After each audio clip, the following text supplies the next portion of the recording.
എൻ്റെ എത്രയും പ്രിയപ്പെട്ട എല്ലാവർക്കും പുതിയൊരു വീഡിയോയിലേക്ക് സ്വാഗതം. ഇന്ന് ഞാൻ പറയാൻ പോകുന്നത് ജീവിതത്തിൽ ഒരുപാട് ഉപകാരപ്രദമായ ഒരു സംഭവത്തെക്കുറിച്ചാണ്, ഒരു കാര്യത്തെക്കുറിച്ചാണ്. നമ്മൾ ജീവിതത്തിൽ പലപ്പോഴും ചിന്തിക്കാതെ പോകുന്ന ചെറിയ ചെറിയ കാര്യങ്ങൾ ഒരുപക്ഷെ നിങ്ങളുടെ ജീവിതം തന്നെ മാറ്റിമറിച്ചേക്കാം. ഇപ്പം നമ്മളൊക്കെ ഒരു പ്രായം ആയിട്ട് വരികയാണ്. എന്നെ സംബന്ധിച്ചിടത്തോളം ഞാനിപ്പോൾ ജോലിയിൽ നിന്നൊക്കെ റിട്ടയറായി, നല്ലൊരു കേന്ദ്ര സർക്കാരിൽ നല്ല ജോലി ചെയ്ത മനുഷ്യനായിരുന്നു, ഒരു ഗസറ്റഡ് ഓഫീസറായിരുന്നു, റിട്ടയറായി. ഇപ്പോൾ വീട്ടിൽ നമ്മൾ അങ്ങനെ പ്രത്യേകിച്ച് ജോലിയും കൂലിയൊന്നും ഇല്ലാതെ നടന്നുകൊണ്ടിരിക്കുകയാണ്.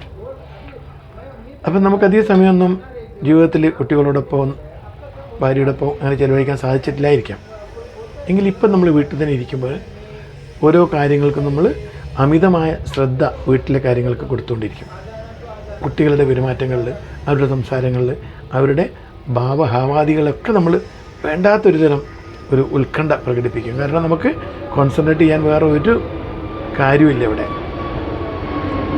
നമ്മുടെ ചിന്തകളൊക്കെ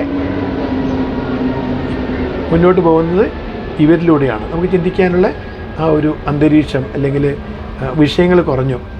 അപ്പം നമ്മളിലേക്ക് ഉൾവലിഞ്ഞുകൊണ്ടിരിക്കുന്ന ഈ ഒരു പ്രത്യേക കാലഘട്ടം. എനിക്കൊന്നാ പറയാനുള്ളത്, നമ്മൾ പലപ്പോഴും കുട്ടികളോട് പല കാര്യങ്ങളും പറയുമ്പോൾ ഒരു അധികാരത്തിൻ്റെ സ്വരത്തിലാണ് അവരോട് പറയാറ്. അല്ലെങ്കിൽ നിർബന്ധമായിട്ട് ഇത് നീ ചെയ്തിരിക്കണം, അങ്ങനെ വേണ്ട, ഇത് മതി, ഇങ്ങനെ മതി, അല്ലേ? അങ്ങനെയല്ലേ പലപ്പോഴും നമ്മൾ ചെയ്യാറുള്ളത്? ഒരു പക്ഷേ അതിനെന്തെങ്കിലും ഒരു മാറ്റം വരുത്താൻ നമുക്ക് സാധിച്ചാലോ? പലപ്പോഴും പല രക്ഷിതാക്കളും പറയുന്ന ഒരു കാരണം ഇതാണ്. കുട്ടികളൊക്കെ പല രീതിയിലായി പോയി, അവരനുസരിക്കുന്നില്ല, അവർ മനസ്സിലാക്കി പ്രവർത്തിക്കുന്നില്ല, അവരെ പുതിയ തലമുറയുടെ പ്രശ്നമായിരിക്കാം എന്നൊക്കെ പലപ്പോഴും കുറ്റപ്പെടുത്താറുണ്ട്. സത്യത്തിൽ ആർക്കാണ് മാറ്റം വരേണ്ടത്? മാറ്റം അനിവാര്യമാണ്, അത് പ്രകൃതിയുടെ നിയമമാണ്. ഈ മാറ്റം കുട്ടികളിൽ മാത്രമാണോ? പഴയ തലമുറയായ നമ്മളിൽ എന്തുകൊണ്ട് ആ മാറ്റം വരുന്നില്ല? നമ്മൾ ശീലിച്ച പല കാര്യങ്ങളും, നമ്മൾ ചെയ്ത് പരിചയിച്ച പല കാര്യങ്ങളും മാറ്റാൻ നാം തയ്യാറല്ല. മാറ്റം നാം എപ്പോഴും നമ്മുടെ ഓപ്പോസിറ്റ് നിൽക്കുന്ന വ്യക്തിയിൽ നിന്നാണ് പ്രതീക്ഷിക്കുന്നത്. അപ്പോൾ ഒരു കാര്യം ചെയ്താലോ, നമുക്ക് നമ്മെ ഒന്ന് മാറ്റിയെടുത്താലോ?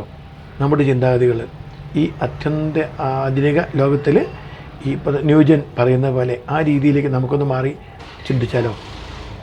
അപ്പം നമ്മളെന്നും പഴയതിനെ എതിർക്കാനും അല്ലെങ്കിൽ അംഗീകരിക്കാൻ പ്രയാസമുള്ളൊരു കാലഘട്ടത്തിലാണ് ജീവിച്ചുകൊണ്ടിരിക്കുന്നത്. ഇത് നമ്മുടെ ചെറുപ്പമാണെങ്കിലും നമ്മുടെ കുട്ടികളുടെ ചെറുപ്പമാണെങ്കിലും ഒക്കെ സംഭവിക്കുന്നതാണ്. അപ്പോൾ ഇന്ന് ഇത് വിട്ടിട്ട് അവർ ചിന്തിക്കുന്ന രീതിയിലേക്ക് നമ്മളൊന്ന് പോയി നോക്കിയാലോ? ഒരുപക്ഷെ ജീവിതം അടിപൊളിയാവും. അവരോട് പെരുമാറുന്ന രീതി ഒരു വ്യക്തിയാണ്, ആ കുട്ടികളൊരു വളർന്നു വരുന്ന ഒരു വ്യക്തിയാണ്, ഒരു പുതിയ വ്യക്തിത്വമാണ് എന്ന് കരുതി പുറമേയുള്ള ഒരാളോട് സംസാരിക്കുന്ന പോലെ തന്നെ അതേ ആദരവും ബഹുമാനവും ഒരു സ്നേഹവും ഒക്കെ കൊടുത്തുകൊണ്ട് സംസാരിച്ച് നോക്കൂ. ഒരുപക്ഷെ ജീവിതം അടിപൊളിയാവും, ഒരു പ്രശ്നങ്ങളും നിങ്ങൾക്കുണ്ടാവില്ല.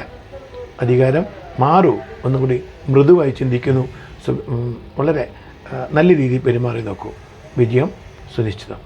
നമ്മുടെ സ്വന്തം സുരേഷ് മുനൂർ, പുനെ.